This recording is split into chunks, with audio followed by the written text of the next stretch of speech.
So this is a museum right here. It looks like probably how first settlers and everything. And we're looking for a restaurant right now.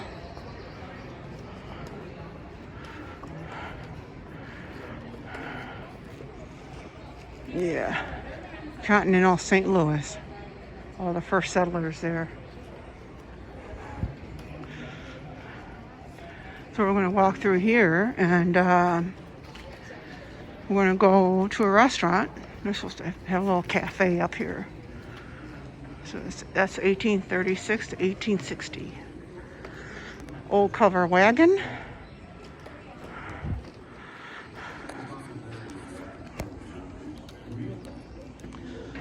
Oh, it's a really fascinating place. Look at this place. Missouri Pacific Railway. An old photograph. Oh, this place is so cool. I'd love to walk through here. Well, I guess we'll have time to go. There's the arch right there, and I'm sure it will tell about the arch store. Looking for a restaurant. I think the restaurant's up there where all the chairs are at. But yeah, this looks the history of St. Louis in here. Oh, there's an art cafe, so we're going to get something to eat.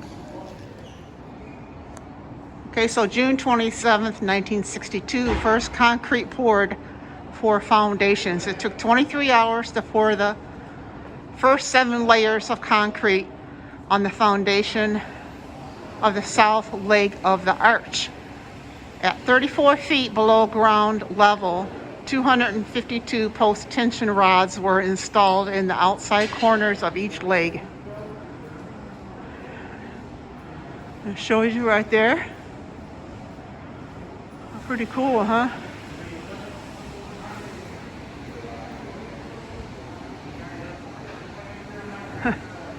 And that's February 12th, 1963. The first stainless steel triangular section was set in place. Each leg of the gate archway was a quintuple triangle with 54 feet long at ground level, tapering to 17 feet at the top. The double-walled triangular sections were placed on one of the top of another and then welded inside and out. A major concern here was to create a monument which would have lasting significance and would be a landmark for our time. And it goes on further. Let me grab my walker here.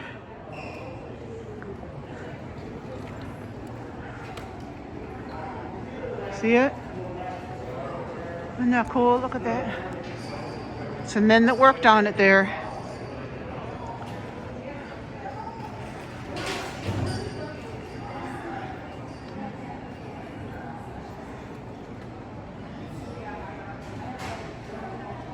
One lady stopped me the other day and told me she thought it looked like a giant striding into the future. It's one of the workers there.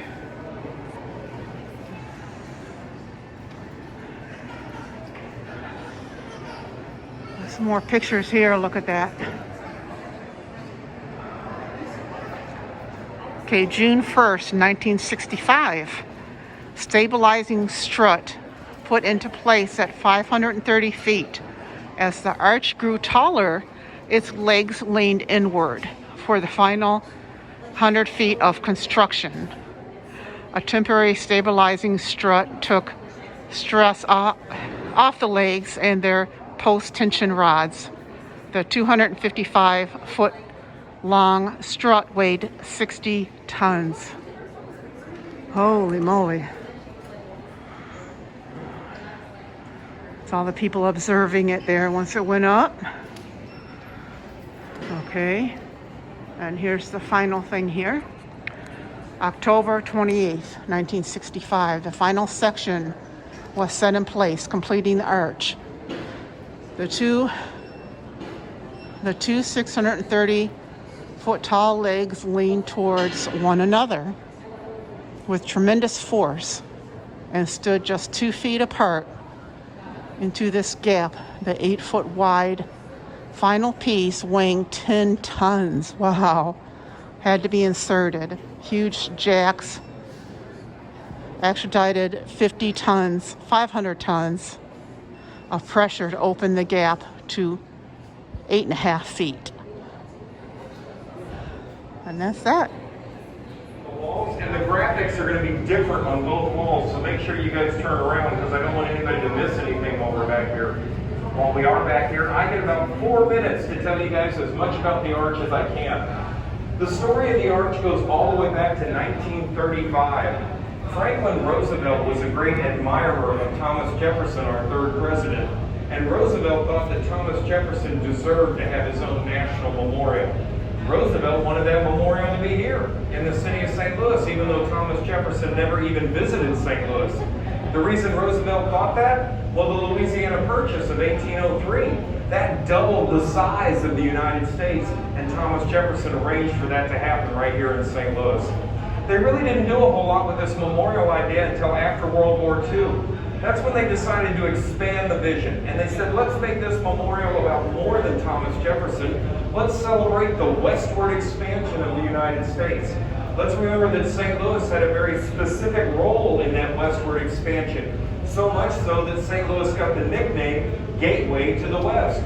They still didn't know what they wanted to build though. Should they build a tower? Should they put up a statue? What they did in 1947 is they had a contest.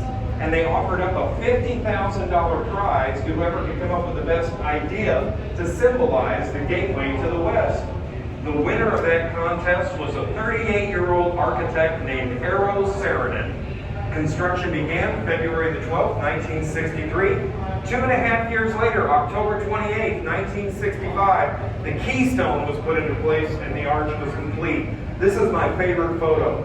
This is a picture of the keystone being raised up. And this is a picture of the keystone going into the top. And this is a picture of no one wearing safety harnesses. Wow. Nobody died. There were 0 deaths during the construction of the arch. I have no explanation. The arch is 630 feet tall. That's 192 meters. The arch is also 630 feet wide. That's 192 meters. The arch is made up of 142 equilateral triangles.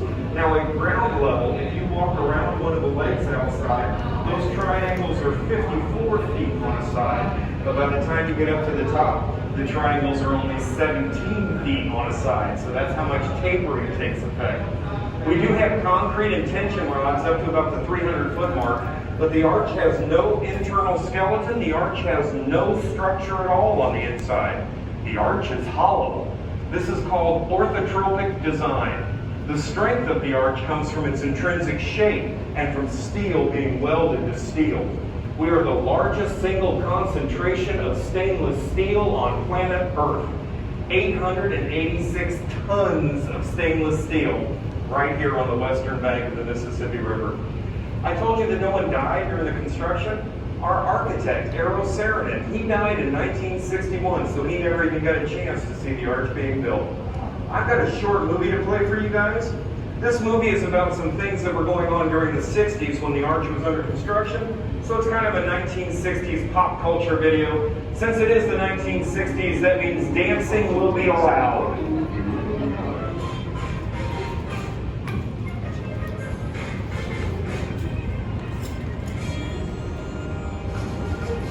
Good evening, folks, and a hearty welcome to our drive-in theater.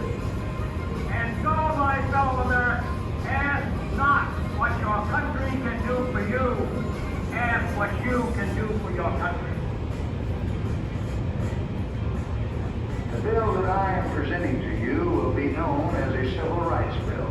Its object is to open the city of hope to all people of all races. You're trying 15 today? Well, the parachute's ready and I'm ready and I'm not going to miss a thing. I think you've made your point, little ticket. Thank you for the demonstration. You are about to participate in a great adventure, which reaches from the inner mind to the outer ear.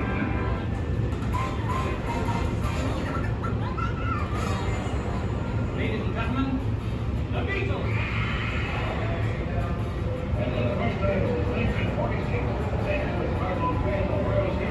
Bob Gibson, Lou Brock, and Bob Euchre were on that 64 team. Everyone forgets about Bob Euchre.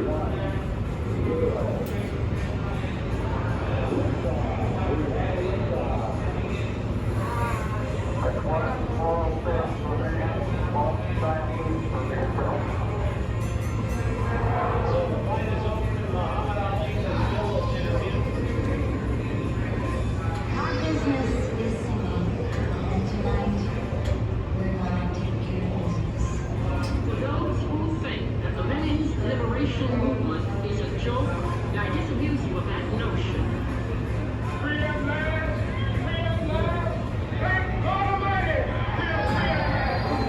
Ladies and gentlemen, does anybody have any questions for me at this time? Oh no, because if you don't have questions for me, that means I have questions for you. Here we go up. It's going to be bumpy. Woo! Taking care of the arches of God we love and need your help. Yeah, I remember going up this when I was a kid. You don't remember that? We're with Mom and I just Dad. remember being at the top and not being able to see out. Oh, look at this. Could have walked in.